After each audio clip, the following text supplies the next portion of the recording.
en vivo para hablar justamente del tema económico. Estamos con Jorge González Izquierdo, a quien le damos las buenas noches. Jorge, muy buenas noches. Para empezar, la pregunta tiene que ver con lo que entiendan las familias peruanas en el caso de la recesión. Es decir, en la mesa peruana, ¿qué significa estar prácticamente en recesión? Buenas noches. Buenas noches, Mónica. Buenas noches, Pedro. Buenas noches. Gracias por la invitación. Mira, Mónica, ya salió el crecimiento del mes de junio y nos ha permitido completar en cifras interanuales el primer semestre del año. Hay diferentes indicadores que señalan claramente que en el primer semestre del año, enero-junio, la economía peruana experimentó una leve recesión. ¿Qué indicadores? Por ejemplo, 2 trimestres consecutivos de crecimiento negativo. Por ejemplo, un desplome de la producción manufacturera varias veces superior a la caída del PBI. Por ejemplo, la inversión privada también, su crecimiento negativo ha sido varias veces más grande que lo experimentado por el PBI. Y así te puedo, la caída de importaciones, así te puedo seguir mencionando una serie de indicadores que te señalan claramente que en el primer semestre de este año... Solo para puntualizar, Jorge, preguntaba qué es... Una leve recesión. Sí, ¿qué es recesión para el peruano de a pie? O sea, ¿qué le significa?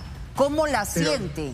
Pero con un agravante, Mónica, Pedro, que en los primeros 6 meses la recesión ha convivido con otro mal, tan malo como la recesión o peor, que es una relativa alta inflación en los primeros 6 meses.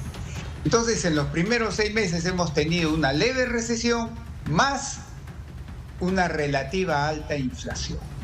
Y las dos cosas juntas son las que golpean el bienestar del ciudadano de a pie, sobre todo de las familias de menores ingresos. Don Jorge.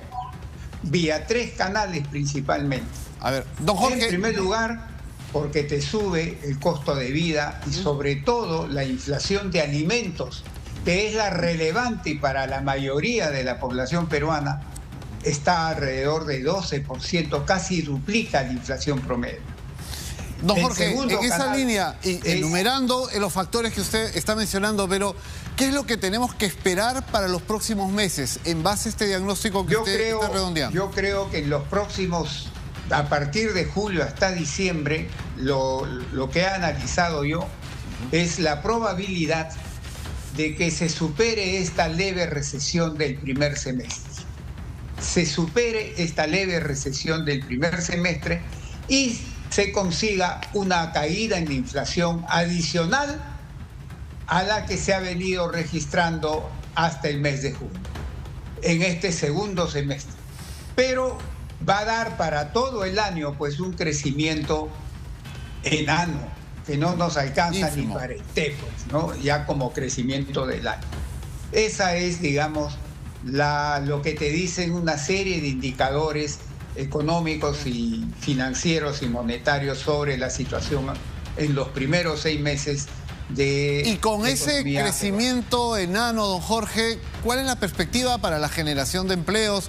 Los peruanos que hoy nos ven y que de pronto están desempleados o quisieran mejorar su situación, ¿se van a poder generar los empleos suficientes? Mira, con recesión, la creación de nuevos puestos de trabajo adecuados, por un lado, y una reducción mayor del subempleo, por otro lado, cuando estás en recesión o la economía crece muy poquito, esa posibilidad de conseguir avances fuertes en la creación de nuevos puestos de trabajo adecuados y una reducción apreciable del subempleo no existe. Ahora, no existe, Jorge. No existe. Sí, voy a tomar la frase prestada que acabas de señalar, que para fin de año, así tengamos 1% de crecimiento, eso no alcanza ni para el té. O sea... No alcanza ni para el té. No hay trabajo. Y yo la pregunta que quiero hacer es, en estos primeros 6 meses, con los factores que ya conocemos, ¿Por qué estamos tan mal? ¿Se han podido hacer mejor las cosas? ¿Y qué tiene que ocurrir en los próximos 6 meses para que eso cambie? Es decir, darle un impulso que alcance, aunque sea para la galleta del té. Mira, 3 factores te explican la situación de los primeros 6 meses. En primer lugar, factores adversos climatéricos, el clima. Sí, claro. El ciclón Yaku, el fenómeno del Niño que hasta ahora lo tenemos y el fenómeno del Niño global que ya nos cae ahorita en octubre. Segundo, una inestabilidad fuerte, política, social e institucional que, por ejemplo, te afecta a variables tan importantes como la inversión privada.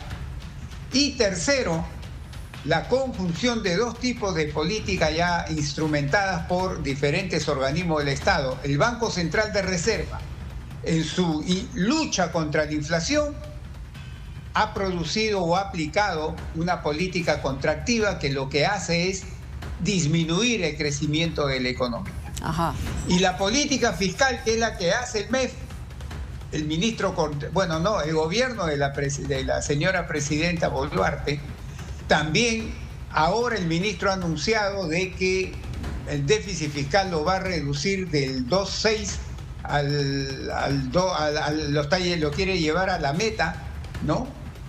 Y yo creo que eso no sería conveniente, señor ministro, porque el gasto privado está así, y en ese contexto, por lo menos mantenga el déficit fiscal como está a nivel de ahora.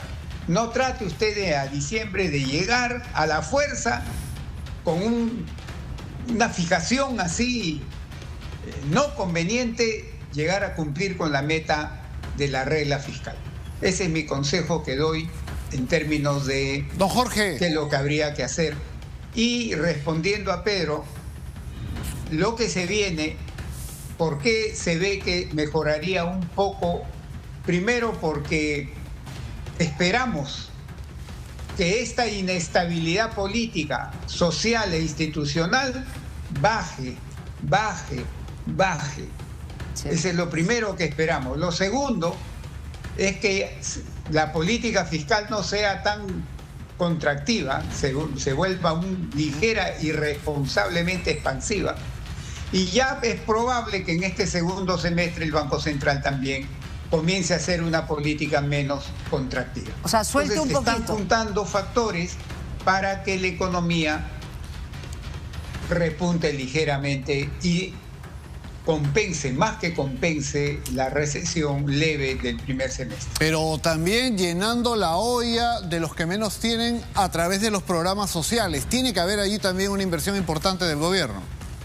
Cuando acabo yo de decirle al señor ministro de Economía que mantenga, si es necesario, este nivel de déficit fiscal que se tiene ahora, el presente, y no esté a la fuerza queriendo cumplir con una meta de inflación, con una regla fiscal a diciembre, ahí es donde tiene que cargarse la mano no solamente a generar más inversión pública, sino también ayudar a aquellos segmentos de la población que están seriamente golpeados, que ya vienen de atrás, seriamente golpeados por la inflación relativa alta y por esta leve recesión.